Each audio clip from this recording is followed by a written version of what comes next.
problem we were confronting.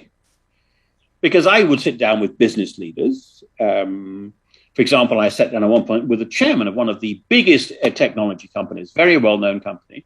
Had a great conversation with him at a conference, very friendly, plenty of time to discuss it. He was really very interested in what we're doing. And he said, look, I want you to meet my guy in Washington. And so a few days later, I was back in DC and I get a call from the top lobbyist for this company. And they had probably 30, 40 lobbyists. This is a big company with a lot of presence in DC. And he says, my chairman said I should meet you. So can you come over for coffee? So I did. And I began to explain what we were about in CPET, in the think tank. And I said, well, we're thinking longer term, medium to long term, 10, 15, 20 years, time horizon. How does that impact decisions being taken today? And he began to laugh. It was a friendly laugh. And he said, look, we can have a great chat about things. It's very glad to meet you, he said.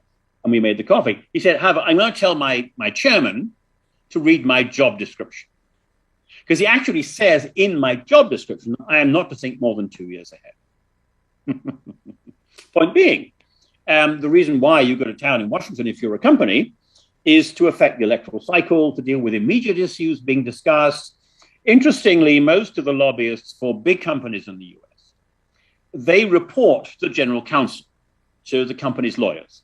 They're concerned about regulatory issues, about not getting into trouble, about stopping Congress doing things that might mess up their business model.